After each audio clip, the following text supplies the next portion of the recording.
My fiance keeps letting her abusive family walk all over us, and I'm tired of being stepped on, so I'm giving her one last chance to cut them off or I'm walking away forever. Posted by you/TruthInfinite8073. I've been dating my fiance for 4 years and have been engaged for 7 months. We were trying to plan a wedding for roughly fall next year, but now I'm not so sure. For background, her childhood was terrible and abusive, to put it mildly. Her parents are raging narcissists, and she was the scapegoat for her 2 brothers. She was abused and thrown out the moment she turned 18. However, she was a great student and hard worker, so with some scholarships and a part-time job, she has built a great career and is quite independent. The problem is that she still has contact with her family. None of them have changed. Well, actually something has changed. They have become more financially dependent on her over the years. They enjoy slowly creeping back into her life and emotionally blackmailing her for support or whatever she can do. They're not pleasant about it either. They're rude, smug, and generally enjoy being a nuisance. And my fiancé can't say no, no matter the horrible things they say or how they outright try to intimidate her openly. I've always known her family history and have always supported her through the issues with them, but in the last year or so, they've become far more brazen and asinine. They come over to our house more often and make messes all around the place. Her mother acts like she's the effing stepmother from Cinderella. Her dad helps himself to all my drinks and empties out half the fridge. Her brothers stop by occasionally to act as mouthpieces for their parents. They practically trash the place and leave us to clean the mess. And where is my fiancé in all this? Quietly standing in the corner, practically shaking. I'm no fool here, there is legitimate trauma. She has a need to feel loved by them and hopes they will appreciate her. Before one of you noble commenters states the obvious, she's been in therapy for this for years. I've tried to establish boundaries. For nearly 2 years, I've been trying to push these clowns away. But this is her house she purchased, and no matter my financial or other contributions, she won't let me have a say on who comes into her house. She's been beaten down mentally and emotionally by them for so long. She recently told me that she wants to earn their approval, that they were right about her, and that she needs to be better for them. I've had too many emotional conversations with tears and begging to count, hoping she will take the steps to get better. But she's an adult, I can't force her to do anything. I love her, but I can't help but feel so resentful of what she's doing. It's agonizing watching someone you love, someone who you know deserves so much better, openly destroy themselves for people like her family. It's been painful watching her cry herself to sleep one too many nights because of them. I've tried too many times to help her get out of their clutches, but I have to think of the future. What happens when we have kids? What happens when she is postpartum and invites them over? What happens if there is a medical emergency for either of us? What if our finances get tight and they still demand money? This is the in-law family from hell, and I won't be able to avoid them. Tomorrow, I'm going to tell her that I want to delay the wedding until firm boundaries are established. If she resents it, I will walk away. I can't do it anymore. I refuse to watch this any further. Update 6 days later. The night after I made the first post, I decided that I was going to have a heart-to-heart with my fiancé about her family. However, she came back from work the next day early, and since I was already off that day, I initiated the talk a little sooner than I had planned. Essentially, I told her that this arrangement was not sustainable. I did not feel comfortable marrying her due to how much involvement her family has in her life, and I certainly did not feel comfortable bringing a child into this world with them. I didn't want to tell her to go no contact with them, but I did request strict limitations on their visits and what they can do around the house. I also suggested couples therapy before marriage. She wasn't happy. She stared angrily at me while I spoke, then started yelling at me when I finished. She told me I don't understand their dynamic and that it worked for her. I told her that they're abusive users who will bleed her dry and that I have never seen them show any decency to her. She responded that she just had to work harder for them to appreciate her. I basically yelled at her that a parent's child shouldn't have to beg and plead and work to be loved. I finally told her that she needs to set limits with them, or I will walk away. She was livid, and since I was living in her house, I was kicked out. So, for the past few days, I have been staying in a hotel, and my stuff has been taken out and put into storage. Frankly, it's been great. I am going to stay with family for a few weeks around mid-July, and after that, I'm going to go house hunting for myself. I have spent the last couple of days relaxing, catching up on movies and video games I haven't had time for, and coming back from work to a quiet room without her family tearing the place apart. Yesterday, however, things came to a head. We have basically been no contact since she booted me out, but I know every Saturday her family loves to spend the afternoon over, and she uses me as a shield from their abuse. In a very petty move, I simply kept my phone muted all day and played video games. I knew she would call for help with her family, and at this point, pure resentment was kicking in. I wanted nothing to do with her issues. By the end of the night, she had sent me over a dozen texts and finally 2 frantic voicemails begging me to come home. I decided to go over to check on her. Long story short, she was sobbing in the living room, and when I came to talk to her, she was practically crushing my back, hugging me and sobbing. I gave her time to cool off and asked what happened. Long story short, her parents and brother came over to demand money from her and say horrible things to her. She wanted me to come over to help, but I was ignoring her. When she tried to have one of her friends help out and everyone basically said, hell no, it all started clicking for her. She kicked her family out, but not before they said some utterly vile things to her that I won't repeat. She kept apologizing to me and begged me to come home. I told her plainly that I had started to build up heavy resentment towards her for some time. While I loved her and understood it was trauma and not her being outright abusive, there were major issues that would need to be addressed if we were to move forward. 1. She sells the house and moves. We make roughly the same amount of money, so we will buy a house together. I am a grown man, and I will not live in a house where I have no equal agency. 2. Her family will never step foot in it. They will never come over. They will be treated very threateningly by me if they try to come in. 3. She gets a new therapist, and we start premarital counseling. 4. She never makes me interact with her family. And 5. We will go low contact with her family right now, but make no mistake, we are working towards full no contact on her end. I told her I love her, that we have been together for a while and have beautiful memories together, and that I know she is suffering from abuse. However, these conditions are non-negotiable. If she has a problem with any of them, then we have to go our separate ways. She told me she's realized for a while now that her family is toxic and unhealthy, and she wants to make changes. She has accepted my terms, but some of these will take a while to see through. For now, I'm going to stay in the hotel until I head back to stay with my family. She is welcome to come over, but I have made it clear that her house is not somewhere I want to go. Her and I are both off tomorrow, so we will spend the day here and maybe go out. This is obviously not over yet, but I might not post anything else until mid-August or so. Update 5 days later.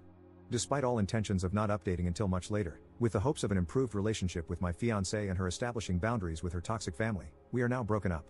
Essentially, what happened was that after last weekend, when I left her to deal with her family herself, she seemed to finally grasp the situation and was open to changes, including boundaries and a possible move. We spent Monday and Tuesday hanging out in my hotel until I went back to my family for a couple of weeks. The other night, she was being very vague with texting when she was originally supposed to come over. She came much later than expected, and I knew something was up. She basically unloaded on me, saying I was abusive, controlling, overly demanding, and unsupportive. It took me 5 seconds to figure out she was repeating verbatim some sort of rehearsed speech from her parents. To be honest, I was so agitated at this point that, despite making a huge gamble on her, I decided to be blunt about it. I asked her if her family told her to say this. She said they suggested it to her but that she came up with it herself. I don't believe that. I asked her to explain in detail what I did. She said I was living like a parasite off her. I reminded her that I'm paying 50-50 for her mortgage, 50-50 for utilities and groceries as well. I have my own car that I pay for and a job that makes almost as much as hers, unlike her parents who demand payments weekly and raid the kitchen on weekends. I told her to try again with something better. She looked flustered and said I was trying to isolate her. I smirked like a prick and told her that I have always supported her many friendships, which she has destroyed on her own because no one wants to deal with her family or be used as a shield like me. I practically demanded to know why she is so hellbent on destroying her life for these people. She shouted that I don't understand her family and that she's just trying to earn their love back, and she was basically ranting at that point. It's staggering to see up close how deeply abuse can affect someone.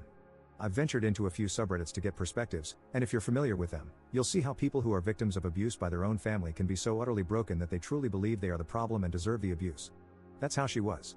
She was utterly broken and didn't want help. She didn't want to get better, she just wanted to get worse. The realization hit me like a truck. I really did feel like a fool for trying, even if it was what I was supposed to do. She was practically berserk at this point, and I was just mentally exhausted and needed her to leave before someone called the police. She finally left, but I had a few concerned neighbors check on me. Some of her friends are aware of the situation, as they have messaged me to check on things. I told them the truth and that I just needed to be alone to think about what to do next. They revealed that she has given them similar rants after they expressed concern for her. One even heard that she might be at risk of losing her job. She is definitely having some sort of mental break. From my understanding, she is now completely isolated. She is sprinting into a horrible, lonely life right now, and there's nothing I can do for her at this point. As selfish as it sounds, I'm just glad it's going to be behind me. Update 3 days later. Things have kind of wrapped up, but there were some loose ends. I completely forgot to change my mailing address, which I should have done ASAP, so a couple of important things got sent to her house. I had to go pick them up, along with a few final items I wanted for my move that I had left there. She was being difficult and not responding to messages about them, so I had to go get them myself. I brought a mutual friend just in case. Thankfully, she was at least cooperative in letting me get my stuff, and it wasn't much of an issue. Everything else was though. She had a lot of nasty things to say. She told me she was already sleeping around, that she was happy now that I was gone, that she was finally free of me, and that she was going to be so much better off without me. She threw a lot of generic insults and horrible things you would commonly expect from a nasty breakup. And you know what? It was so obvious it was a rehearsed script from her family, and you could easily see how miserable she was. She looked like a mess, like she hadn't slept in days. The house was a mess. She wasn't even yelling, she sounded so exhausted and broken when she said it. She didn't even smile. Her face was just contorted in hate and anger. She was not the woman I knew anymore. That person was gone. When I was getting ready to leave, she was still going on. Fed up, I told her something along the lines of, "Congratulations, your friends are gone, your human shields are gone, your engagement is over, your support is gone, anyone who ever treated you like a decent human being is gone, and it's just you and your family now. I hope you're happy while they bleed you dry." It probably didn't go exactly like that, but something similar. She just stood there. Literally, she just stood there, looked at me with indifference, and walked away as I walked out the door. As we were leaving, our mutual friend, Tiffany, asked if I was okay. I reassured her that I was and that I'm just trying to get myself set up to go home next week. She also confirmed that she heard my ex did lose her job for not showing up for several days and basically ghosting them. They're going to try an intervention next week and asked if I could participate, but I'm not delaying my travel because, frankly, I just want a clean break. I know for a fact that if I stay involved, I'll only be witnessing a slow descent into either a complete breakdown or worse. I just can't do that. Despite all this, I'm actually excited for the future. I've realized that I ignored way too many red flags at the beginning. Even with everything that happened, I know I'll be doing well and I'm going to be alright. I expect this to be my final update. I'm still in town until Sunday afternoon, so something could happen while I'm still here, but if anything does, it won't be exciting. Update 9 days later. I'm currently back in my home state with family, refamiliarizing myself with the area. I have 100% decided to stay here permanently and am starting the long process of looking for homes in the area. I've been doing great and hanging out with friends and family. A couple of mutual friends with my ex-fiance have let me know what's been happening, and things finally seem to be getting better. The plan was for an intervention on Sunday, but Saturday night, after her family visited again, she called friends in an absolute manic state. It finally seems to have clicked how badly she screwed up. It was a full-blown panic attack and meltdown, which ended with her in the ER. Needless to say, she finally admitted how miserable she is and that she's messed up her life badly. Apparently, she tried calling me, but I had her blocked. She still has her job, and the info about her losing it was wrong, but she's hanging by a thread there. Her boss has basically ordered her to use her PTO for a few weeks to get her head on straight. She's a valuable asset there, and they are trying to make sure she can fix herself before they pull the plug on her. Her friend group is extremely close. My ex was someone who was a very helpful and supportive friend, so it makes sense that her group is going this far in trying to help her. However, it's an unspoken agreement that if she goes back to how she was again, they are all prepared to let her sink on her own. She's doing as well as can be expected. Her family has continued to harass her with calls and messages. They've tried showing up at her house but have been firmly redirected by friends and even neighbors. I hope she truly understands the kind of support system she has. As trashy family disputes usually go, her parents and brothers have taken it to Facebook. From what I heard, this has actually been in my ex's favor, as it has exposed their behavior to many more people and seems to have shut them up for a little. Finally, she had one of the mutuals pass a message to me. Essentially, it was her admitting all the horrible things she said to me were not true and were influenced by her family, as I knew they were. She apologized for how things ended and hoped we could one day reconnect. Sadly, I had to relay that we need to stay separated for good and that she just needs to focus on her healing. I told her I still care for her and wish her the best, but this needs to be our goodbye. The message seems to have been passed along, and her friends are helping her process that. She's got a long way to go, but I hope she can find her peace as I am finding mine. Update 1 month later. I didn't actually think I'd post another entry to this mess. I've been doing very well since I came back home. All of my stuff made it back here, and I am currently set up with my family while I house hunt. I've gotten my job set up here and have been back to work this past week. I occasionally come here to comment and crap post, but that's it. Unfortunately, despite all the intentions of my ex's friends, the situation is now truly over in the worst way, and the friend group has been shattered as a result. My ex has taken her own life. Pretty much everything I'm going to relay, I learned last night. Since I left, her friends have been helping her get back on her feet, pushing her toward better therapy, helping her establish boundaries with her family, and getting her out of the house. They truly went above and beyond. However, Tiffany, the friend who was there helping me the last time I talked face to face with my ex, began to grow suspicious when she saw my ex becoming touchy-feely with her boyfriend, Daniel, when they hung out at her house. I don't know too many details about when push came to shove, but she eventually got a hold of her boyfriend's phone when he was asleep and found very intimate messages between them. As a giant shocker to me, these dated over 5 months back. Tiffany obviously lost her crap and told everyone. What no one could have expected was the crap show that followed. Daniel, Tiffany's now ex, in a massive screw-it move, threw another member of the friend group, Joseph, under the bus, claiming he had helped cover for him. Joseph's girlfriend, in turn, dumped him and kicked him out of her house. A friend group consisting of around 9 people, including my ex, practically exploded, and the only people who still talk to each other are Tiffany and Joseph's ex.